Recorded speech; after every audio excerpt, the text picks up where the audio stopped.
हाँ, तो अभी वो आप दिल्ली में हो या बाहर हो? I am not in Delhi. I am in Bhopal. Bhopal. I do visit Delhi, but my headquarter is at Bhopal. आज वो संभाजी और प्रकाश दोनों हाँ, दिल्ली में थे रामलीला मैदान में। अच्छा। हाँ, आज देखो, मॉर्निंग में गए वो। देखो जानते हो मेरा सोचना क्या है? हाँ। विलासराव, मेरा सोचना ये है कि ये मोटी खाल के लोग हैं, हम हम्म, दिल्ली में इनके पास क्यों जाएं? हमें हम्म, लोगों को जोड़कर जो क्राइम फ्री भारत ने मॉडल डेवलप किया है, उस हम्म, मॉडल के तहत हम इनको पराजित करके नई व्यवस्था क्यों स्थापित ना करते? हम्म, और इसमें आपको ये मालूम हुआ होगा कि इसका जो है ना जो है क्राइम जो है, इवन पार्टी विहीन प्रजातंत्र is also the part of it and it is having full strategy. It says कि हम्म, आगे के जो चुनाव होंगे 2024 के बाद के जो चुनाव होंगे, they will be hmm, app based चुनाव, राइट? और हम्म, पोलिंग बूथ का जो है 2024 का अंतिम चुनाव होगा। इसके बाद जो है ना पोलिंग बूथ से कोई चुनाव नहीं होगा, ये ऐप वेरी के नाइस। माध्यम से चुनाव होगा। और इतना इन्फॉर्म्ड चुनाव होगा कि भारत का हर नागरिक अपने प्रत्याशी को पूरी तरह से जान पाएगा, तभी जो है ना वो वोट देने की स्थिति में रहेगा, राइट? उसका ऐसा बरोबर। डिजाइन किया गया है, आप उसको यदि देखोगे तो it is available in great detail. Expenditure free Bharat में मेरे बहुत सारे वीडियोज हैं कि कैसे ये होगा। रख दो। करेक्ट। तो ये अवेलेबल है। और ये इतना पावरफुल है। देखो बिलासराव, देखो हम लोग हवा में उड़ते रहते हैं। कौन ये बात कहता है कि साहब जो है इन दुष्ट राजनेताओं ने हमारे ऊपर वही नियम कानून थोप के रखे हैं जो अंग्रेजों ने 1857 की क्रांति के बाद भारतीयों को शोषित करने के लिए, अपमानित करने के लिए, उत्पीड़ित करने के लिए और बनाया था। क्या कोई भी अच्छा राजनेता उन्हीं घटिया कानूनों को जो है ना कंटिन्यू करना चाहिए था क्या? नहीं। आप ये बताइए, वही प्रशासनिक व्यवस्था है जिसमें मुट्ठी भर अंग्रेजों ने भारतीयों का उपयोग करके इस देश को लूटा खसूटा, और वो पूरी व्यवस्था लाट साहब थी। आज भी वो व्यवस्था अब तो महा लाट साहब हो गई है, अंग्रेजों से ज्यादा बड़ी लाट साहब हो गई है, बड़ी बड़ी। राजनेताओं की चरण सेवक हो गई है। जो घटिया कानूनों के तहत इसकी जिम्मेवारी है, क्या ये उसका भी पालन कर रही है क्या? नहीं नहीं। उसका भी पालन नहीं कर रही है, तो कितनी बड़ी दुष्टता है। बेस ही बेस ही खराब है ना, सड़ गए बेस पूरा। तो लेकिन बेस कोई, सड़ गया इसीलिए देश खराब हो गया। लेकिन मेरा यही कहना है कि हम सब लोग, जब आपको एक मॉडल मिल गया है जिसमें कोई चौधरी नहीं है, देखिए, जो अधिक से अधिक लोगों को जोड़ेगा राष्ट्रीय स्तर पर वो प्रधानमंत्री बन जाएगा। तो हम में से हर व्यक्ति के पास ये ऑप्शन भी है कि यदि वो डेडिकेटेड है, लोगों के पास जाता है, भारत क्राइम फ्री भारत और इसके लक्ष्यों के बारे में बताता है, और लोगों को जुड़ के यदि वो नंबर 1 पे आ जाता है, तो वो ही विल बी द, क्या कहना चाहिए कि he will be the prime minister of the country. आज कौन कौन आपको प्राइम मिनिस्टर बना रहा है? राजनेता। नहीं, कोई नहीं बनाएगा, वो आप खुद बनेगा ना, आपको थोड़ी बनाएगा। नहीं नहीं, आपको बनाएगा क्या वो? नहीं नहीं, खुद आपको बनेगा। कभी नहीं बनेगा। हाँ, आपको कभी नहीं बनाएगा। और देखिए, इस व्यवस्था में आपके ऊपर कोई विधायक नहीं थोपा जा रहा है। वो नहीं। चंद्रगुप्त जो है, जो अधिक से अधिक लोगों को जोड़ेंगे उस मेरिट लिस्ट के आधार पर विधायक बनेंगे। तो विधायक बनना किसके हाथ में है? आपके हाथ में है, बरोबर। पब्लिक। पब्लिक के हाथ में है। और नंबर 1 पे आ गए तो मुख्यमंत्री बन गए, नंबर 2 3 पे आ गए तो उप मुख्यमंत्री बन गए, 35 में आ गए तो मंत्री बन गए। तो विधायक यस। बनना, मंत्री बनना, उप मुख्यमंत्री बनना, मुख्यमंत्री बनना, सब आपके हाथ में है। पब्लिक और के हाथ में आपके जाता पास है। एक ऐसा चाणक्य मिल गया है जो हर चीज को रिफाइन करके इन 21 लक्ष्यों को जमीन पर उतारने की जिम्मेवारी उसकी है। बरोबर। तो आपको नहीं लगता है कि हम लोगों को जंतर मंतर रामलीला मैदान की जगह अपन लोगों को आपस में बैठ के और इस सब का हिस्सा बन के हमें आगे बढ़ना चाहिए? बरोबर। ये 9 दिन में चमत्कार हो सकता है, आपको मालूम है? देखिए, मैं आपको बताऊं, नेता सुभाष चंद्र बोस ने क्या कहा था? तुम मुझे खून दो, मैं तुम्हें आजादी दूंगा। आजादी दूंगा। राइट? मैथिली शरण गुप्त क्या कह रहे हैं कि तुम मुझे मिस्ड कॉल दो, मैं तुम्हें लिंक भेजूंगा, तुम crime free Bharat mission app को डाउनलोड करो और केवल सदस्य शपथ को पूरा कर दो, मैं तुम्हें महापरिवर्तित भारत दे दूं, जिसमें सभी राजनीतिक पार्टियों के सभी राजनेता, जिसमें माननीय नरेंद्र मोदी, माननीय अमित शाह सहित ऐसे राजनेता जो 2-2, 3-3, 4-4, 5-5 बार के विधायक, सांसद, मंत्री और मुख्यमंत्री हैं, और इन नेताओं का अपने बारे में ये मानना है कि चुनाव लड़ना, चुनाव जीतना, मंत्री मुख्यमंत्री बनना उनकी बापोती है, बापोती। और बराबर। उनके बाद उनके बच्चों की भी बापोती है। मतलब उनकी बापोती उन तक समय तक समाप्त नहीं हो रही, उनके बच्चों तक भी जा रही है वो। ऐसे सभी बापोती मानने वाले राजनेता उभरते हुए चंद्रगुप्त। आज कोई भी नहीं कह सकता है कि मैं चंद्रगुप्त रहूंगा। कह सकता है क्या? जो अधिक से अधिक लोगों को जोड़ेगा, वो मेरिट लिस्ट में आएगा, वो चंद्रगुप्त कहलाएगा। तो आज क्या बिलासराव जी कह सकते हैं कि मैं चंद्रगुप्त हूं? नहीं, नहीं कह सकते हैं। तो उभरते हुए चंद्रगुप्तों से ये राजनेता, जो बड़े बड़े दिग्गज लोग हैं, ये मतदान के पहले अपनी हार स्वीकार करेंगे। इस मॉडल को आपको समझने का मौका मिला है क्या? नहीं। तो देखो, मैं कितना आसान है, मैं आपको समझाता हूं। यदि हम आज मान लें कि हमने आज ही ये प्रोग्राम चालू किया, राइट, और बिलासराव जो है नंबर 1 है, 8 और लोगों से हमने बात की, उनको ऊर्जाकृत किया, संकल्पित किया, शपथकृत किया। और शपथ यही है जो मैं शपथ बता दूंगा। शपथ के 3 हिस्से हैं। एक है कि हम 10 लोगों को प्रतिदिन के हिसाब से जोड़ेंगे, 9 दिन में 90 लोगों को जोड़ेंगे, ये शपथ है, राइट। शपथ का दूसरा हिस्सा है कि crime free Bharat YouTube channel को सब्सक्राइब करके एक वीडियो देखेंगे, जिससे जो माहौल में, वर्तमान माहौल में जो हताशा, निराशा, बेबसी है, वो खत्म हो जाएगी। आप बात समझ रहे हैं ना? बरोबर। वो खत्म हो जाएगी। और हम जो है ज्यादा अपनी ऊर्जा को उत्तरोत्तर बढ़ा पाएंगे, तो हमारा कॉन्फिडेंस भी बढ़ेगा, हम अंदर से स्ट्रांग फील करेंगे, अंदर से फीलिंग के हिसाब से, राइट। तो ये हो गया उसका पार्ट 2।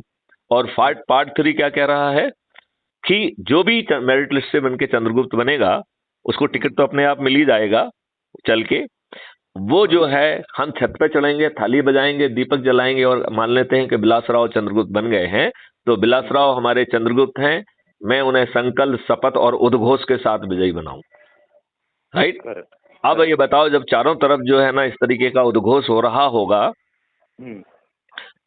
तो पड़ोसी आपसे पूछेगा कि नहीं पूछेगा, भाई साहब आप कर क्या रहे हो? जब आप उसको बताएंगे कि 21 लक्ष्यों सहित ये महान परिवर्तित भारत आपको मिलने वाला है, तो वो भी छत पे चढ़ जाएगा कि नहीं चढ़ जाएगा? बरोबर। और वो भी यही कहेगा कि बिलासराव जी मेरे चंद्रगुप्त हैं, मैं उन्हें संकल्प के साथ विजयी बनाऊंगा। कहेगा कि नहीं कहेगा? फिर उन ये सब पॉलिटिशियन को डर बैठेगा अभी वोट का। करेक्ट। मैं उसी पे आ रहा था। अब ये बताइए, आज जब कुछ नहीं हो रहा है, तब बहुत सारे गांवों में लोग बाग जूते लेके खड़े होते हैं कि नेता अंदर नहीं घुसेगा। अभी रोज आप पढ़ रहे होगे कहीं ना कहीं, पढ़ने अभी से पढ़ने में आने लगा। आ गया कि नहीं आ गया? जब कहीं पे कोई संगठित जो है प्रयास नहीं है, तब इनकी दुष्टता के कारण लोग इन्हें गांव में नहीं घुसने दे रहे हैं। जब भारत की अधिकांश जनता छत पे चढ़ के थाली बजा रही होगी, दीपक जला रही होगी, इनका साली हिम्मत होगी वहां वोट मांगने जाने की?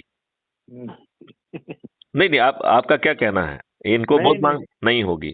अब आप इसको दूसरा सिनारियो देखिए। ये तो जो है भीड़ इकट्ठी करते हैं पैसे दे के, ये रिपोर्ट छपवाते हैं, सर्वे छपवाते हैं पैसे दे के। इनका तो हर काम पैसे दे के ही होता है, राइट। आप इनके जो है ना वो सम्मेलन देखिए, इनके जो है ना वो देखिए, चारों तरफ फूल माला, कितना करोड़ों रुपए खर्च कर रहे हैं। क्यों कर रहे हैं भाई?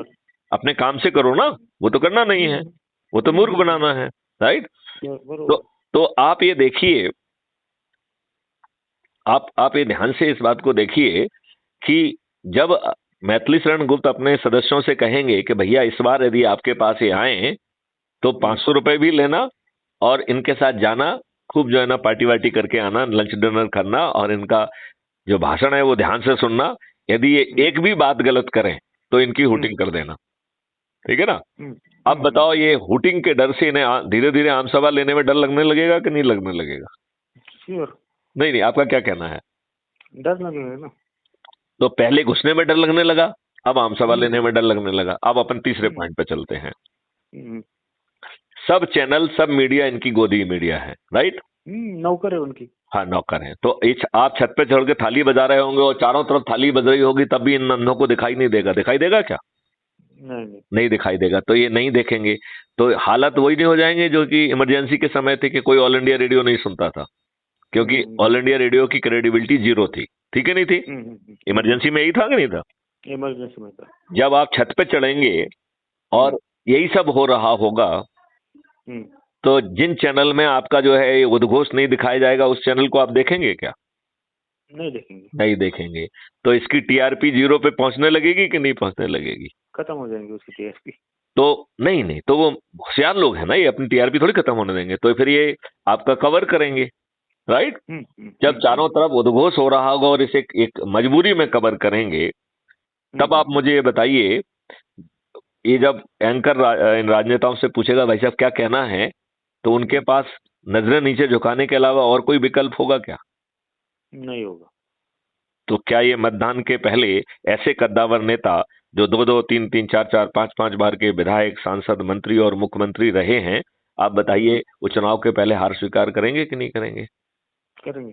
अब चलो मॉडल पे आते हैं। हम आपको बता रहे थे कि विलास राव सहित 9 लोगों को हमने आज ऊर्जाकृत किया, संकल्पित किया, तो आज हम 10 हो जाएंगे कि नहीं हो जाएंगे? श्योर। ये लोग ऊर्जाकृत हैं, संकल्पित हैं, शपथ है। शपथ क्या है कि 10-10 को जोड़ेंगे, तो दूसरे दिन 100 हो जाएंगे, बरोबर। तीसरे दिन 1000, चौथे दिन 10,000, पांचवें दिन 1,00,000, छठवें दिन 10,00,000, सातवें दिन 1 करोड़, आठवें दिन 10 करोड़, नौवें दिन 100 करोड़। तो विलासराव जी मैथिलीगण उससे क्या कहेंगे कि सर आप कैसी बातें करते हो, आप इतने साल तक डीजी रहे हो, आपने इतनी जिम्मेवारियां की है, पब्लिक को जानती है, पब्लिक ऐसी होती है वो मैथमेटिक्स से चलती है, मल्टीप्लिकेशन से। साहब ऐसी बातें मत करिए। आप कहेंगे कि नहीं कहेंगे बरोबर कि भैया क्या जो है ये मैथमेटिक्स से चलती है दुनिया क्या? तो जब हम विलास राव को उल्टे ढंग से समझाएंगे, जब हम ये समझाएंगे कि 9वें दिन 9 करोड़ लोग 10 लोगों को जोड़ रहे हैं, 10-10 को, इस प्रकार 9वें दिन 90 करोड़ लोग जुड़ रहे हैं, और ये 90 करोड़ का संकल्प जो है ना 9वें दिन खत्म हो जा रहा है, तो इन 90 करोड़ को किसी को नहीं जोड़ना है। तो 100 करोड़ में से 90 करोड़ को किसी को नहीं जोड़ना है, और आपको ये महापरिवर्तित भारत मिल रहा हो, वो भी बिना 5 पैसे खर्च किए, सिर्फ अपनी छत पे चढ़ के थाली बजाकर दीपक जला के, ना किसी के पास अर्जी लगाना है ना कुछ करना है। तो क्या खुद को जोड़ना कठिन है क्या? मैं आपसे पूछ रहा हूं, जो अभी आप हमसे पूछ रहे थे, हमने अपने भाषा में ही पूछा कि साहब ये मैथमेटिक्स से नहीं होने का।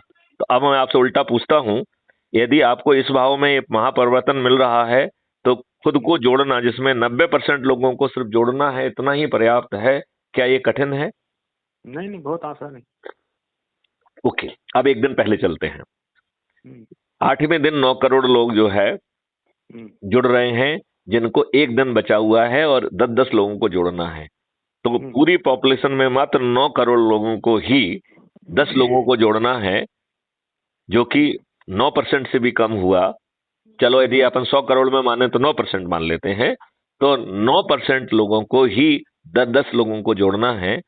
तो 4-5-6 तो फैमिली के हो गए, एक आध दो रिश्तेदार, एक आध दो पड़ोसी होके, तो क्या 10 को जोड़ना, और वो भी मात्र 9% लोगों को, और इतने बड़े महापरिवर्तित भारत को बिना तकलीफ के पाने का, और ताज भी अपने सिर पे है, प्रधानमंत्री भी खुद बनने का मौका है, मुख्यमंत्री भी खुद बनने का मौका है। तो इस भाव में क्या 9 करोड़ को द्वारा 10 लोगों को जोड़ना कठिन है क्या?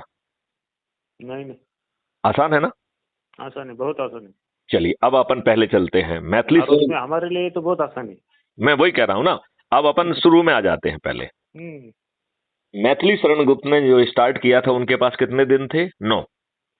और प्रतिदिन 10 लोगों के हिसाब से केवल एक ही व्यक्ति को 90 लोगों को जोड़ना था। एक व्यक्ति को, जिसने ऑलरेडी 1200 से 90 से ज्यादा लोग जोड़ दिए हैं। तो गलती तो जिसने स्टार्ट की उसकी नहीं है, जो बाकी लोग जुड़े हैं वो अपना काम नहीं कर रहे हैं, इसलिए जो है ना ये अभी ठंडा पड़ा हुआ है। जिस दिन जाग जाएंगे उस दिन वो हो जाएगा, राइट? अब जो विलास राव जो पहले दिन जुड़े थे, अब विलास राव के पास कितने दिन बचे? 8। तो विलास राव के साथ कितने लोग थे? 9 लोग। तो केवल 9 लोगों को 8 दिन में 10-10 के हिसाब से 80 लोगों को जोड़ना हुआ कि नहीं हुआ? कितने लोगों को जोड़ना है? केवल 9 लोगों को। 9 लोगों से ज्यादा अभी ऑलरेडी 80 से ज्यादा लोगों को जोड़ चुके हैं, ठीक है ना? अब जो है दूसरे दिन जो 90 लोग जुड़ रहे हैं, उनके पास कितने दिन बचेंगे? 7 दिन। 7 दिन। तो 10 के हिसाब से उन्हें 7 दिन में कितने लोगों को जोड़ना है? 70 लोगों को। 70। कितने लोगों को जोड़ना है? केवल 90 लोगों को। जो दूसरे दिन जुड़े हैं 90, उन्हीं को जोड़ना है ना।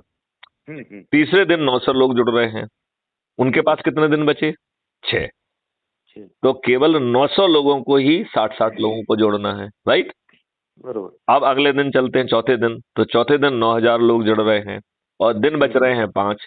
तो 10 के हिसाब से उन्हें कितने लोगों को जोड़ना है? 50 को। तो केवल 9000 बहुत छोटा संख्या है, केवल 9,000 लोगों को ही 50-50 लोगों को जोड़ना है, केवल 9,000 लोगों को, राइट। बरोबर। अब जो है अगले दिन जुड़ रहे हैं 90,000 और दिन बच रहे हैं 4, तो 90,000 लोगों को 40 लोगों को जोड़ना है। अब अगले दिन जुड़ रहे हैं 9 लाख और दिन बच रहे हैं 3, तो 9 लाख लोगों को ही 30 को जोड़ना है। अगले दिन जुड़ रहे हैं 90 लाख और दिन बच रहे हैं 20, तो 90 लाख को 20-20 लोगों को जोड़ना है। अगले दिन जुड़ रहे हैं 9 करोड़ और दिन बच रहा है 1, तो 9 करोड़ लोगों को 10 लोगों को जोड़ना है। अगले दिन जुड़ रहे हैं 90 करोड़ और दिन एक भी नहीं बच रहा है, तो उन्हें सिर्फ जुड़ जाना है। अब बताओ, इतने बड़े लाभ के लिए यदि आपकी जेब के 5 पैसे नहीं लग रहे हैं, यदि आपको ना जंतर मंतर जाना है, ना किसी कलेक्टर के यहाँ जाना, ना एसपी को जाना, ना चक्का जाम करना, ना पुतला जलाना है, सिर्फ अपनी छत पे चढ़ जाना है, इतना करने मात्र से, और ताज भी प्रधानमंत्री का आपके सिर पे है, विधायक का भी आपके सिर पे है, मंत्री और मुख्यमंत्री का भी आपके सिर पे है, सांसद का भी आपके सिर पे है, तो इस भाव में क्या ये कठिन है या बहुत आसान है? आसान, बहुत बहुत ही आसान है, बहुत इजी एकदम।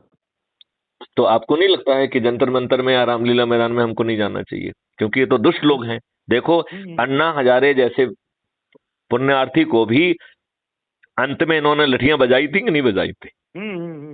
तो ये तो किसी को छोड़ने वाले लोग नहीं हैं। तो ऐसे दुष्ट लोग जिन्होंने 75 सालों से अपने देशवासियों के ऊपर गुलामों के नियम थोप के रखे हैं और जितने भी कानून बनाए हैं वो सब संविधान के विपरीत बनाए हैं, वो अपने लाभ के लिए बनाए हैं।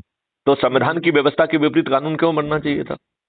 ये बताइए, जब discrimination on the basis of the caste, creed और रिलीजन इज प्रोहिबिटेड, तो आप बताइए कैसे आप मंडल कमीशन बनाए? मंडल कमीशन असंवैधानिक है कि नहीं है? वक्फ बोर्ड असंवैधानिक है कि नहीं है? माइनॉरिटी कमीशन असंवैधानिक है कि नहीं है? अरे यार, एक परिवार में आप देखिए, लोग बाग सुरक्षा के लिए जो सबसे बड़ा लड़का होता था उसको सिख बनाते थे। तो उस फैमिली में यदि मान लो 4 लड़के हैं तो 3 हिंदू होते थे और 1 सिख होता था। इन्होंने सिख को अलग कर दिया। तो ये सिख कैसे अलग हो सकता है? He is integral part of the.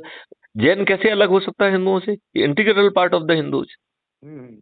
Buddha, तो बुद्ध भी कहां से अलग हो सकते हैं? They are also integral part of it. केवल उनका रास्ता जो है ना मध्यम मार्ग है, अदरवाइज है तो वो हिंदू ही। तो ये तो इतने दुष्ट हैं कि इन्होंने हमको जो है ना धर्म में बांट दिया, जाति में बांट दिया, दुष्टता फैला दी चारों तरफ। दंगे करा रहे हैं, बदमाशी करा रहे हैं, अच्छा कानून नहीं बना रहे हैं। मैं रोज जो है ना माननीय प्रधानमंत्री जी को 4 सेक्शन का एक एक्ट बनाने की सलाह देता हूं हर दिन, राइट? जैसे अभी भी दे रहा हूं, ठीक है ना? अब वो क्या कह रहा है कि देखो भैया, right to fundamental right to religion को हम प्रोटेक्ट करने के लिए एक एक्ट बनाएंगे, राइट? उसका नाम देंगे protection to the fundamental right to the religion under article 25। केवल एक आर्टिकल को प्रोटेक्ट करने के लिए। अब आप ये बताओ, वो आर्टिकल 25 क्या कह रहा है कि हर किसी को अपनी कॉन्सेंस के हिसाब से जो धर्म उसको लगता है कि उसको मोक्ष मिलेगा, उसको वो पालन कर सकता है, राइट? और उसका प्रचार भी कर सकता है। तो आप बताओ, इस संविधान के रहते क्या किसी हिंदू को, जिसकी बड़ी बड़ी आंखें देखने में साले डकैत दिखते हैं, ऐसे डकैत दिखने वाले हिंदू जिनमें जो है ना जब वो पिल पड़ेंगे तलवार लेके तो साले भाग जाएंगे, वैसे बड़ी बड़ी बातें करेंगे, राइट? ये ऐसे हिंदू, क्या इनको ये कहना आज के संविधान के तहत ये संभव है कि हिंदुस्तान में रहना हो तो जय श्री राम कहना पड़ेगा? ये ताकत किसने दे दी है? और उस प्रतिक्रिया के बारे में आप क्या करेंगे जो अभी उदयपुर में हुई? आपको मालूम है उदयपुर में बड़ा बवंडर हुआ, बड़ा जुलूस निकला, जिसमें मुसलमानों ने जानते क्या कहा? हिंदुस्तान में रहना है तो अल्लाह अकबर कहना होगा। यही सुनना था? नहीं, मैं आपसे पूछ रहा हूं, यही सुनना था? नहीं। जहां के साले हिंदुओं के बारे में लोगों का ये मानना है कि 15 मिनट के लिए तुम जो है ना पुलिस हटा लो, मैं तुमको सिखा दूंगा। ये ओबीसी ने ही कहा है ना कि तुम 15 मिनट के लिए पुलिस हटा लो, मैं तुमको सिखा दूंगा। और उसने तो यहाँ तक शांत और परिपक्व राष्ट्र की नहीं होगा ना ये सब, तो डकैतगिरी होने की। नहीं, मैं वही कह रहा हूं। अच्छा, आप ये बताओ, ये दुष्ट मुस्लिम कहते हैं कि मेरे धर्म को मानो नहीं तो तुम काफिर हो, मैं तुम्हारा सिर धड़ से जुदा कर दूंगा और मुझे जन्नत भी मिलेगा, हूरें मिलेंगी। ये बताओ, आर्टिकल 25 का उल्लंघन है कि नहीं है? है ना। अब यदि हम 4 सेक्शन का एक छोटा सा एक्ट बना दें, जिसमें पहला सेक्शन होगा कि ये जो violation of article 25 will be a very very heinous offence, right. दूसरा सेक्शन कह रहा है कि अजमानती होगा, मजिस्ट्रेट भी जमानत नहीं ले पाएगा, केवल एक ही परिस्थिति में जमानत मिलेगी, रिपोर्ट झूठी हो तो, क्योंकि हमारे यहाँ तो दुष्ट लोगों की कमी नहीं है, कोई झूठी रिपोर्ट भी कर सकता है ना। तो झूठी रिपोर्ट को छोड़ के आपको जमानत नहीं मिलेगी। फिर तीसरा कह रहा है कि क्राइम फ्री भारत का तो टेक्नो इंजन कह रहा है कि हम 3 दिन से 30 दिन में आपको न्याय देंगे। तो हम कह रहे हैं कि भैया इस तरीके के ऑफेंस में आपको 3 दिन में न्याय करना है, केवल 3 दिन में। तो 3 दिन में न्याय मिलेगा और मिनिमम सजा 15 साल की होगी। तो बिलास राव जी ने यदि ऑफेंस किया है तो बिलास राव जी 15 साल के लिए जेल में बुक हो गए, मिनिमम, ज्यादा भी हो सकती है, राइट। अब चौथा सेक्शन कह रहा है कि बिलास राव जी की जो भी इस अपराध को घटित करेगा उसकी पूरी संपत्ति जब्त कर ली जाएगी 100%।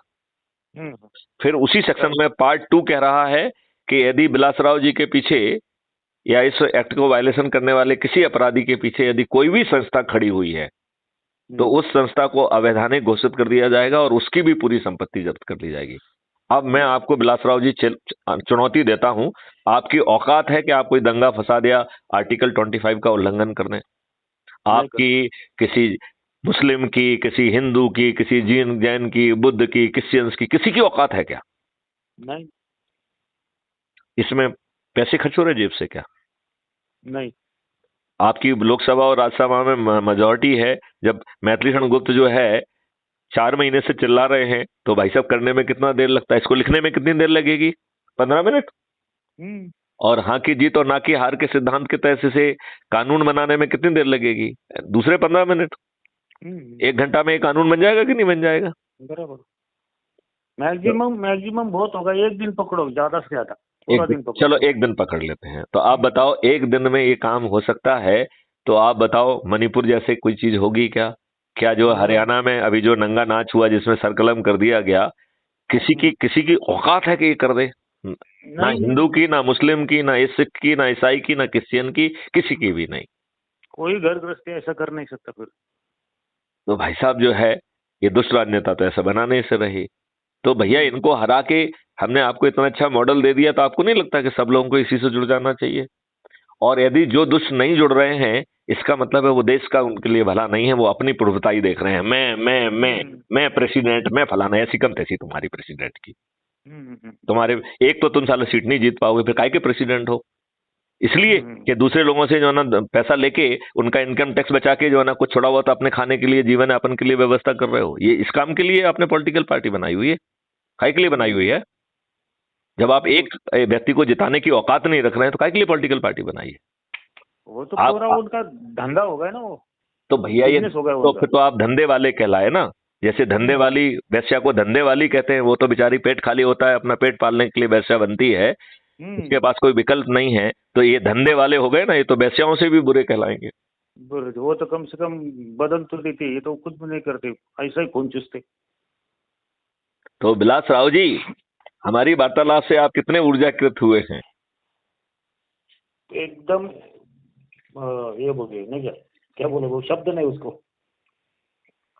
आप क्या मॉडल काम करता है ना?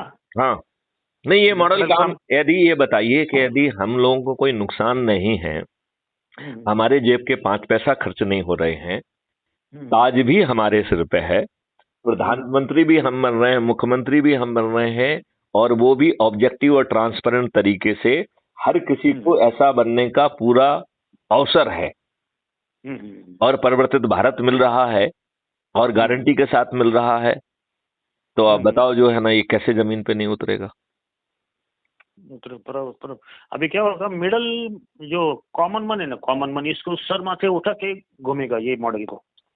लेकिन ये जो पॉलिटिशियन लोग है ना, ये साले बोलते ना उसको एक मैं तो ये कह रहा हूँ ना, पॉलिटिशियन तो छोड़ो, जो नेता, जो बड़ा नेता है, जो कि दुष्चरित्र है और व्यभिचारी है, आप ये बताइए उसकी पत्नी उससे दुखी है कि नहीं है? कोई भी पत्नी अपने पति को, दुष्चरित्र पति को जो है ना हमेशा भर्त्सना करती है कि नहीं करती है?